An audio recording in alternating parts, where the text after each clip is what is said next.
Hello guys, कैसे हो आप सबका। फिर स्वागत है आपके अपने यूट्यूब चैनल ओसियम सेंटर में। तो आज हम बात करेंगे कुछ नए टॉपिक के बारे में जो आपके लाइफ से थोड़ा रिलेटेड है। दोस्तों, स्कूल लाइफ में आपके स्कूल में एक पीटी टीचर होता था जिसको हमेशा बच्चों को डिसिप्लिन में रखना और उन्हें कंट्रोल करना बहुत पसंद था। वो सब काम परफेक्टली करके निकालता था। तो उसी चीज को लेकर आज हम जानेंगे कि एक बिजनेस में एक मैनेजमेंट में कैसे कंट्रोलिंग होता है। ओके, तो आज हम स्टार्ट करेंगे हमारे कंट्रोलिंग की डेफिनेशन और इंपॉर्टेंस का, और उससे कि आपके सेकंड चैप्टर का लास्ट टॉपिक है। ओके, इसके बाद इसका टॉपिक खत्म होता है और आप डायरेक्ट थर्ड चैप्टर पे आओगे। तो इसके अंदर जितने भी प्लानिंग मीन्स जो फंक्शंस है, प्लानिंग था मीन्स जो पोस्ट क्रॉप था, planning, organising, staffing, directing, auditing है आपका कंट्रोलिंग। तो ये आपको पूरा एक अच्छे से बाहर रखना और एक ना एक आपको बड़े जरूर पूछा जाएगा, बिकॉज ये बहुत इंपॉर्टेंट है। तो स्टार्ट करते हैं आज के हमारे टॉपिक के साथ। तो इसके पहले हमने कुछ पोस्ट क्रॉप ये वर्ड का मतलब जाना था, जिसको इस वर्ड का आपका मतलब आपको इस वर्ड का मतलब भी अच्छे से मालूम है। Planning, P means planning, O means organising, S means staffing, D means directing and C O means coordinating and last में आता R and B. R and B means दोस्तों आपको मालूम है रिपोर्ट एंड बजटिंग। बिल्कुल दोस्तों, रिपोर्ट एंड बजटिंग। तो reporting में क्या होता है कि किसी भी चीज को रिपोर्ट करना। ओके, आप अपना रिजल्ट्स होते हैं आपके, आप एग्जाम लिखते हो, आप पूरे साल भर पढ़ाई करते हो, लास्ट में आके एग्जाम लिखते हो। ओके, तो लास्ट में जो आपका कार्ड आता है वो रिजल्ट शीट होती है, तो उसको हम क्या बोलते हैं? रिपोर्ट कार्ड बोलते हैं। बिल्कुल सही दोस्तों, तो वही आपका रिपोर्टिंग है। उसके अंदर आपके वर्क की, जो आपने जितनी पढ़ाई की, कितनी मेहनत की, जितने आपने एग्जाम लिखे, उस सब का रिकॉर्ड रहेगा। उसी रिकॉर्ड को एक मेंटेन करके रखने के लिए क्या बोलते हैं? रिपोर्टिंग बोलते हैं। क्लियर दोस्तों? तो budgeting, B means budgeting. Okay, budgeting में आपके फैमिली में आपकी मॉम डैड बजट निकालते हैं कि हाँ हमें इतना इतना खर्चा करना है, आज हाँ इतना इतना हमारा इनकम हुआ है तो हमें इतना एक्सपेंस करना है और इतने एक्सपेंस के साथ अपना बजट निकालेंगे। तो ऐसा बजटिंग होता है। और एज वेल हमारे इंडिया का बजट निकलता है, हर साल बजट निकलता है, आपने सुना भी होगा। ओके, जो इकोनॉमिस्ट होते हैं, हमारे फाइनेंस मिनिस्टर होते हैं, तो सब बजट निकालते हैं। ओके, तो ऐसे ही एक रिपोर्टिंग और बजटिंग के साथ इन दोनों फंक्शन को कंबाइन करके एक नया नाम निकलता है जिसका नाम होता है कंट्रोलिंग। ओके, रिपोर्ट करना, देन उसका बजट निकालना, तो ये हो गया कंट्रोलिंग। मीन्स हम उस चीज को कंट्रोल कर रहे हैं। ओके, तो वैसे ही मैनेजमेंट में, एक बिजनेस में कैसे कंट्रोलिंग किया जा सकता है। इसके पहले डेफिनेशन देख लेते हैं दोस्तों, जो डेल हैनिंग जी का है। डेल हैनिंग जी क्या कहते हैं? Controlling is the process of bringing about conforming. हैनिंग जी क्या कहते हैं कि जो आपका कंट्रोल है, control is the planning, control is the process of bringing about. Control एक प्रोसेस है। कैसा प्रोसेस है? To bringing about conformity of performance. जो भी हम परफॉर्मेंस कर रहे हैं, जो भी एक्टिविटी वहाँ कर रहे हैं, तो उससे कंफर्मिटी निकालता है। जैसे कि मैंने आप सबको बोला दोस्तों कि आप अपने साल भर पढ़ाई की, एग्जाम्स दिए और लास्ट में आपके अपने फाइनल एग्जाम दिए, उन सब का कंबाइन करके एक अच्छा परफॉर्मेंस निकलता है। अब उधर एक रिपोर्टिंग आता है, तो ये रिपोर्टिंग है दोस्तों। Then with the plan action, जो हमने प्लान किया था, जो हमने सोचा था, अपने साल भर में सोचा था, स्टार्टिंग में 10th के स्टार्टिंग में सोचा होगा आपने दोस्तों कि 12th के स्टार्टिंग में आप सोच रहे होगे अभी भी कि मुझे ऐसे पढ़ाई करनी है, मुझे 80-90 प्लस जाना है। ऑब्वियसली आप सोच रहे होगे। तो ऐसे ही आपका जो प्लान होगा, वो प्लानिंग के जरिए जो आपने क्या प्लान किया है, उसके ऊपर एक्शन लेने के बाद क्या रिजल्ट निकलता है, क्या रिपोर्ट बनता है, वो होता है दोस्तों कंट्रोलिंग। वैसे ही हम प्लान कर रहे हैं, उस प्लान को कैसे कंट्रोल करने के, ये साइमल्टेनियसली चलेगा। बिल्कुल। ओके, तो ये हो गया हमारा डेफिनेशंस। अब हम देखते हैं इसकी इंपॉर्टेंस। यहाँ पर भी मैंने 10 इंपॉर्टेंस मेंशन किए हुए। ओके, आपने भी बाकी सब पॉइंट्स में, बाकी सब फंक्शन में भी अपने 10 इंपॉर्टेंस देखे थे।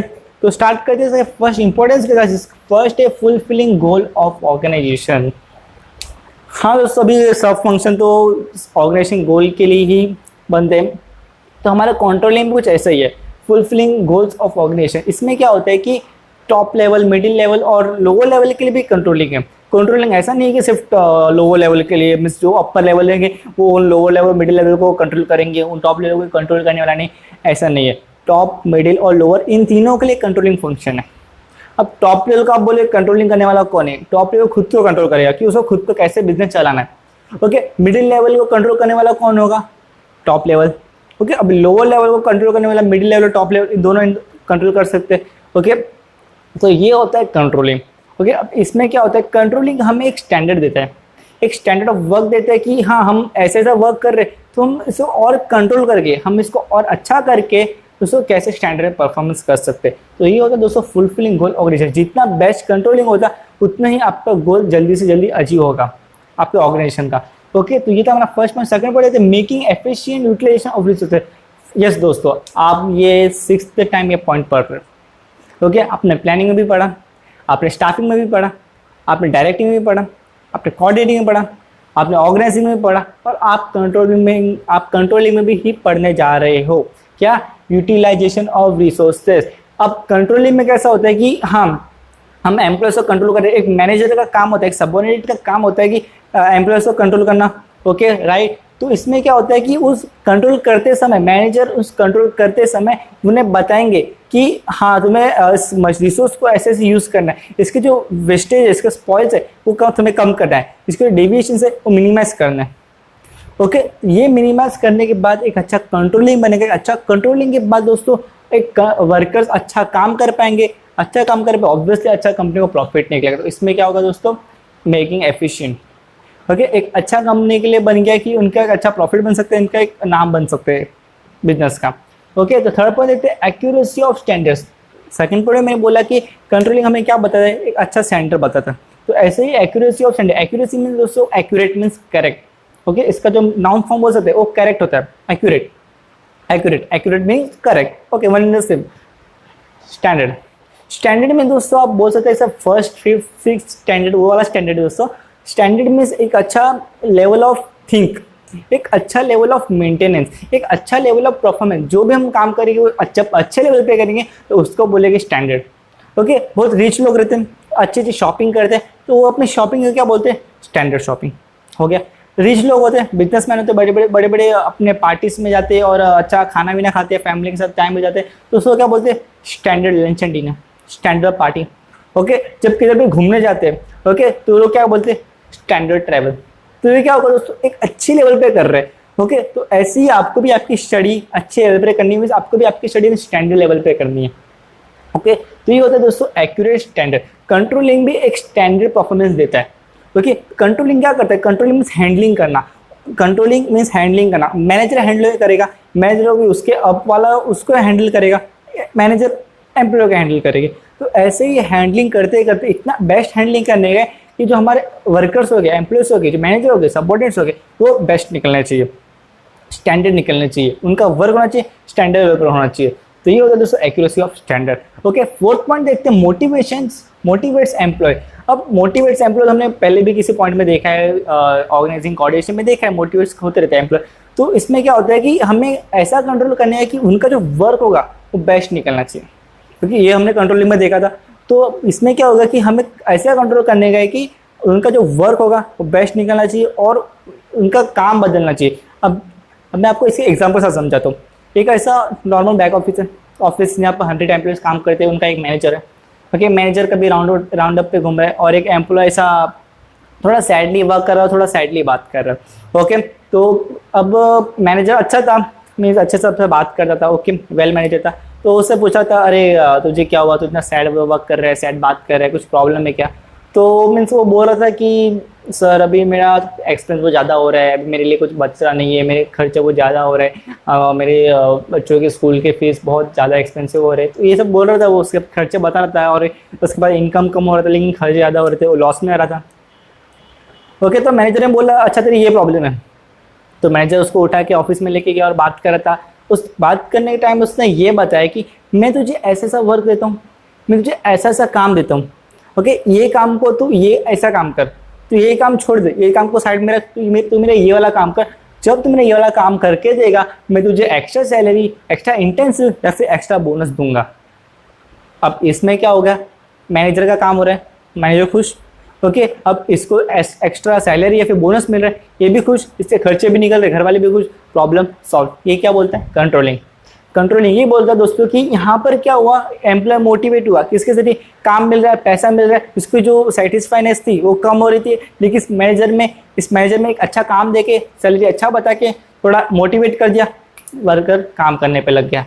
तो ये दोस्तों होता है मोटिवेट्स एम्प्लॉय। ऐसे एम्प्लॉयज़ को मोटिवेट किया जाता है। बहुत बार होता है दोस्तों कि अगर कंपनी में अगर एम्प्लॉयज़ छोड़ के जा रहे तो मतलब मैनेजर्स पूछते हैं, हेड जो होते हैं, बॉस होते हैं, वो पूछते हैं उन्हें कि भाई तो क्यों छोड़ के आ रहा है, सैलरी कम लग रही है, काम में प्रॉब्लम लग रहा है, तो ऐसा क्या प्रॉब्लम है? तो मैं तुम्हारी सैलरी 20,000 25,000 करता हूँ, 15 से 20 करता हूँ, तुझे क्या प्रॉब्लम है बोल। ओके, तो ऐसा तो बोल के उन्हें मनाते, उन्हें मोटिवेट करते। तो ये जो दोस्तों मोटिवेट एम्प्लॉय, ये एक कंट्रोलिंग का सिस्टम बनता है दोस्तों। तो अब देखते हैं 5th point, ensure order and discipline. Controlling का 100% काम यही है कि किसी भी चीज़ को कंट्रोल करना, ये फंक्शन है। Order and maintain discipline is the function of controlling. Okay, ये कंट्रोलिंग का फंक्शन है। कंट्रोलिंग इस पे ही बेस पे चलते हैं। ओके, कंट्रोल करना मीन्स एक ऑर्डर देने पे कंट्रोल कर जाती है चीज़। हमें प्लानिंग क्या, प्लानिंग तो कर रहे हैं, लेकिन हम अपने वर्कर्स को, हम अपने सबऑर्डिनेट्स को ऑर्डर देंगे, उस ऑर्डर पे हमें उसको कंट्रोल करके हमें उससे वर्क करवाना पड़ेगा। तो ये होता है दोस्तों मेंटेन डिसिप्लिन। डिसिप्लिन में क्या, अब एक अच्छा स्टैंडर्ड बनाना, जो एम्प्लॉयज़ के अनप्रोफेशनल चीज़ें हैं उन्हें प्रोफेशनल लेवल में बनाना। बहुत सारे एम्प्लॉय ऐसे होते हैं कि भले ही वो अच्छे जॉब पे लग जाते हैं, बट उनके अंदर प्रोफेशनलाइज नहीं होती है। वो कभी आते हैं, कैसे भी आते हैं, कॉलर सीधा नहीं है, टाई सीधी नहीं है, शर्ट प्रेस नहीं है दोस्तों, बाल कैसे बनाए, ये प्रोफेशनलिज्म नहीं है दोस्तों। एक एम्प्लॉय को बताते, कंट्रोल करते हैं उनके फिजिकल के साथ भी, साइकोलॉजी के साथ भी, कि तुम्हें ऐसे ऐसे रहना है, तुम्हें ऐसा बनना है, तुम्हें ऐसा ऐसा हम गाइड करेंगे। तो ये क्या दोस्तों, एक कंट्रोलिंग हो गया। तो वही कंट्रोलिंग बेस पे एंश्योर्स ऑर्डर एंड डिसिप्लिन, ये होता है दोस्तों, ऑर्डर एंड डिसिप्लिन के जरिए एक कंट्रोलिंग किया जाता है। तो ये हमारा 5 पॉइंट। नेक्स्ट 6 पॉइंट देते हैं दोस्तों, फैसिलिटेट कोऑर्डिनेशन। अब बड़ी बड़ी कंपनी में बहुत सारे डिपार्टमेंट होते हैं, बहुत सारे डिपार्टमेंट के तो बहुत सारे अलग अलग मैनेजर्स होते हैं, उनके भी हर के हेड ऑफ मैनेजर्स होते हैं। तो हेड ऑफ मैनेजर के बीच में अच्छा कोऑर्डिनेटर रहना चाहिए। ये हमने कोऑर्डिनेशन भी पढ़ा था कि इनके बीच में अच्छा कोऑर्डिनेटिंग रहना चाहिए। अब इनके बीच में कोऑर्डिनेट रहना चाहिए, तो इन्हें ये समझ आता है, जब इनके बीच में कोऑर्डिनेशन होगा तो इन्हें ये समझ आता है कि हमारे मैनेजमेंट में, हमारे कंपनी में किधर डिविएशन हो रहा है, किधर डिविएशन हो रहा है। मीन्स जो हम डिविएशन का मतलब दोस्तों, जो हमने सोचा था वो हो रहा है कि नहीं, जो हमने परफॉर्मेंस सोचा था, हमने चीज़ सोची थी, एक्सपेक्टेड की थी, वो हो रहा है कि नहीं, वैसा होना चाहिए। ओके, तो उसको कम करना है, जो चीज़ हमें नहीं चाहिए वो हमें कम करना है, डिविएशन। ओके, तो मैनेजर सोचेंगे हाँ मेरे इधर ऐसा ऐसा हो रहा है, सेल्स मैनेजर बोलेगा कि हमने सेल्स कम हो रहा है, तो मैं मार्केटिंग कर नहीं पा रहा हूँ, तो मैं ये मिनिमाइज़ करूँगा, डिविएशन मिनिमाइज़ करूँगा, मुझे ये नहीं अब ये करना चालू करना पड़ेगा। तो ऐसा परचेज मैनेजमेंट, प्रोडक्ट मैनेजमेंट एक दूसरे कोऑर्डिनेशन करते टाइम ये जरूर मीटिंग में होता है। तो ये तो दोस्तों एक फैसिलिटेट कोऑर्डिनेशन, ये एक डिपार्टमेंट हेड्स के और मैनेजर्स के बीच में होता है। ओके, 7 पॉइंट होते हैं psychological pressure. Controlling means psychological pressure जाता है। आप भी स्कूल में थे, खेलते थे, जब पीटी टीचर आपको जब ग्राउंड में लेके जाती थी तो आपको डिसिप्लिन में लेके जाती थी। क्यों लेके जाती थी? क्योंकि अच्छा उस टीचर का भी नाम बनना चाहिए, बिकॉज ऑफ फिजिकल एजुकेशन का टीचर है। ओके, वो फिजिकली एजुकेशन सिखाता कि हमें अपने खुद के बॉडी को कैसे मेंटेन करना चाहिए, ये सिखाता। तो इसमें ये भी आता है कि खुद का डिसिप्लिन, जब तक आपके अंदर डिसिप्लिन नहीं है आपकी कुछ वैल्यू नहीं बढ़ेगी दोस्तों। जितना परफेक्ट हो, जितना परफेक्ट से देते हो, एक डिसिप्लिन के साथ रहते हो, तो आपकी वैल्यू अच्छी खासी है। ओके, इसमें आपको पीटी टीचर ये सिखाता है कि आप डिसिप्लिन में रहना है, आपको अच्छा तरीके से रहना है। ओके, जब आप क्लास से बाहर जाके ग्राउंड में जाते हो तो आपको एक लाइन में जाना पड़ता है, पीछे हाथ बांधने पड़ते हैं, कुछ बोलना नहीं पड़ता है, चुपचाप जाना रहता है, चुपचाप आना रहता है। ये आपको स्कूल में सिखाया गया होगा, मुझे भी सिखाया गया है। ओके, तो इसमें क्या होता है, बिकॉज साइकोलॉजिकल हमारे दिमाग में प्रेशर डाला जाता है कि तुम्हें ऐसे ही चलना है। अगर हम कुछ भी मिस्टेक कर दे, हम ऐसा हाथ खोल दे, हम ऐसा जेब में डाल के चल रहे, हम अपने दोस्तों से बात कर रहे, हम चिल्ला रहे, तो हमें पनिश किया जाता है, हमें डांटा जाता है, हमें मारा जाता है, ऑब्वियसली होता है। तो हमारे पे एक प्रेशर आ जाता है। ओके, साइकोलॉजी का प्रेशर आ जाता है कि हमें ऐसा नहीं, हमें ऐसा ही करना है, हमें ऐसी चीज़ को ऐसे ही डिसिप्लिन में जाना है। तो यही हमें कंट्रोलिंग बताता है कि कंट्रोलिंग, जब मैनेजमेंट कंट्रोलिंग चलेगा तो जो मैनेजर ने जो डिसिप्लिनली वर्क किया है, ओके, जो डिसिप्लिनरी वर्क दिया है, तो जो हमारे हेड ने जो हमारे वर्क दिया है वो हमें उसी डिसिप्लिन और उसी साइकोलॉजी प्रेशर के साथ करना आना चाहिए। ठीक है दोस्तों, साइकोलॉजिकल प्रेशर। ओके, तो 8 में देखते हैं ensure the organisational efficiency and effectiveness. Okay, अब कंट्रोलिंग क्या करता है, कंट्रोलिंग काम ये है कि अच्छा सा स्टैंडर्ड रखना। स्टैंडर्ड रखना मीन्स अच्छे से स्टैंडर्ड एम्प्लॉयज रहेंगे, अच्छे से स्टैंडर्ड एम्प्लॉयज रहेंगे तो अच्छा से स्टैंडर्ड वर्क होगा। ऑब्वियसली अच्छा वर्क होगा तो अच्छा प्रॉफिट निकलेगा, अच्छा प्रॉफिट निकलेगा तो अच्छा डील भी होगी। तो इसी के साथ एक एफिशिएंसी ऑटोमेटिकली बढ़ेगी, बिकॉज जब एक एम्प्लॉय का जब हम कंट्रोलिंग के जरिए उसका स्टैंडर्ड बदलेंगे और ऑटोमेटिकली उसका एफिशिएंसी बढ़ेगी। जब आप छोटे बच्चे थे, क्योंकि जब आप स्कूल में जाना चालू किए तो आपके अंदर बदलाव आया, किस चीज़ का, डिसिप्लिन का। आपका फिजिकल एजुकेशन जो टीचर था, पीटी टीचर था, जिसे हम बोलते थे पीटी टीचर, ओके, वो बहुत स्ट्रिक्ट थे और उनके कारण हमें बदलाव लाना पड़ा। ओके, हम उनका बात ना सुने तो हमें बहुत मारते थे, चिल्लाते थे, प्रिंसिपल लेके आते थे, सस्पेंड करते थे, ये प्रेशर डालते थे। इसी प्रेशर के साथ हम सुधर गए, हम मस्ती करते थे, हमने मस्ती करना छोड़ दिया। हम क्लासरूम में ठीक से बैठते नहीं थे, हमने बैठना सीख लिया। हमें बहुत बोलने की, बहुत बात करने की, चिट-चैट करने की बहुत आदत थी, वो हमने छोड़ दिया। मीन्स क्या हो गया, हम सुधर गए। सुधरने के साथ उनकी एफिशिएंसी बढ़ गई। अब ये सब चीज़ बुरी चीज़ की तरह मैं ध्यान हटा के मेरा फोकस स्टडी पे गया, हमारा फोकस स्टडी पे गया। ये होता है फिजिकल एजुकेशन में। ओके, स्टडी पे गया तो इसके कारण क्या होता है, मेरी एफिशिएंसी बढ़ गई, पढ़ने की एफिशिएंसी बढ़ गई, स्टडी करने की एफिशिएंसी बढ़ गई। तो कंपनी में भी ये होता है दोस्तों। आप रिलेट करो, आप रिलेट करो तो आपको बिल्कुल अच्छे समझेगा कि कंपनी में भी ये होता है। एफिशिएंसी बढ़ेगी, ऑटोमेटिकली इफेक्टिवनेस होगा, इफेक्टिव हो गई। ओके, तो ये होता है हमारा 8 month ensures organisation efficiency and effectiveness. Okay, तो 9 पॉइंट देखते हैं, builds a good corporate image. Corporate mean दोस्तों बिजनेस, हमेशा याद रखो, corporate means business, CORPORATE, corporate means business. बहुत लोग कंफ्यूज होते हैं, कॉर्पोरेट मीन्स क्या, corporate means corporative society, corporate means corporation, ऐसा क्या है कॉर्पोरेट, कॉर्पोरेट बहुत लोग कंफ्यूज होते हैं। ओके, कॉर्पोरेट मीन्स एकदम सिंपल मीनिंग है बिजनेस। ओके, तो builds a good corporate image mean दोस्तों गुडविल। ओके, हमें अपने बिजनेस से अच्छे से गुडविल मेंटेन करनी चाहिए। गुडविल नहीं बोल सकते आप, रेपुटेशन बोल सकते हैं। रेपुटेशन बोलना छोड़ दो दोस्तों, अभी आप कॉमर्स में आ गए हो, कॉमर्स में आए हो तो अभी आप गुडविल बोलना चालू कर दो। आपकी गुडविल है मार्केट में, पहले आप इज्जत बोला करते थे, रेपुटेशन बोला करते थे, तो अब आप गुडविल बोलना चालू कर दो। ओके, तो एक अच्छे कंट्रोलिंग के जरिए, एक अच्छा गुडविल बन सकता है। एक अच्छा डील होगी, डील के साथ ऑटोमेटिकली बिजनेस का नाम बढ़ेगा। बिकॉज जो वर्कर होते हैं, वर्करों के एक स्टैंडर्ड से वर्क करेंगे, उनके जो वर्क ऑफ स्टैंडर्ड रहेगा, उनका स्टैंडर्ड वर्क रहेगा, बट उनकी स्टैंडर्ड लाइफस्टाइल होगी। मीन जो ऑफिस में आएंगे एकदम स्टैंडर्ड बन के आएंगे। इसी स्टैंडर्ड के साथ automatically builds a good of corporate image. जो आप डीलिंग करने आएंगे तो देखेंगे कंपनी इतनी बेस्ट है, यहाँ के एम्प्लॉय इतने अच्छे स्टैंडर्ड वर्क कर रहे हैं, मैनेजर अच्छे बात कर रहे हैं। ओके, सब स्टैंडर्ड है तो मैं डील करने में पीछे नहीं हटूंगा, डील करूंगा। तो ये तो दोस्तों एक अपने आप जो इसका इमेज होगा मार्केट में बढ़ जाएगी। और ये बहुत सारे रीजन होते थे इसके मार्केट में रीजन बढ़ने की। ओके, तो लास्ट पॉइंट देखते हैं, एक्ट एज अ गाइड। आपके लास्ट टॉपिक का लास्ट पॉइंट है। ओके, तो एक्ट एज अ गाइड। अब कंट्रोलिंग है, कंट्रोलिंग हमने इतनी सारी चीज़ें सिखाई कि ऑर्गेनाइजेशन का फुलफिलमेंट गोल ऑफ ऑर्गेनाइजेशन करता है, फिर एक इफेक्टिव यूटिलाइजेशन ऑफ रिसोर्सेज बताता है, एक स्टैंडर्ड बताता है, एम्प्लॉयज़ को मोटिवेट करता है। ऐसे हमने बहुत सारी चीज़ें देखी। तो एक्ट एज अ गाइड, तो ये सब चीज़ें क्या है दोस्तों, ये गाइड है। हमें कंपनी में रहने के लिए, हमें अपना स्टैंडर्ड रखने के लिए, हमें अच्छा कमाने के लिए एक गाइड करती है।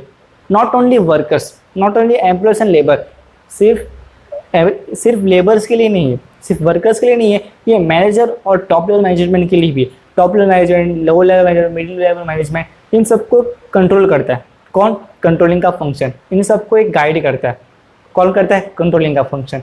ओके, तो यही था हमारा ये last point, act as a guide. ये सबको अच्छे से गाइड करता है।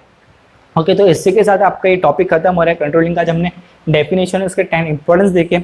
ओके, तो इसके आपका ये जो लास्ट टॉपिक है, मीन्स आपका ये पूरा सेकंड चैप्टर है वो खत्म हो चुका है। और इसके बाद आपको जो टेक्स्ट बुक में देखने मिलेगा तो उसको डिस्टिंग्विश है, किसका, प्लानिंग का, ऑर्गेनाइजेशन का, एस स्टाफिंग का, डी डायरेक्टिंग का, सी ओ कोऑर्डिनेटिंग का, फिर लास्ट कंट्रोलिंग का। तो ये अगर आप एक बार रीड करके निकालो तो आपके लिए बेस्ट होगा दोस्तों। तो आपको अगर आप पे एग्जामिनेशन है 1-2 दिन में, बट आपका सेकंड चैप्टर से पढ़ के हुआ नहीं, आप वो डिस्टिंग्विश पढ़ के निकालोगे दोस्तों, तो आपका एकदम अच्छे से पढ़ के और आपको एकदम अच्छे से समझ में आ जाएगा। बाकी आप कंटेंट तो खुद से भी लिख सकते हो, आप स्कॉलर हो, इसके के साथ आपका भी चैप्टर क्लियर हो जाएगा। ओके, अगर आपको इसके रिलेटेड या फिर चैप्टर के रिलेटेड कुछ भी डाउट हो, आप मुझे कमेंट सेक्शन में जरूर पूछ सकते हो। Okay, thank you.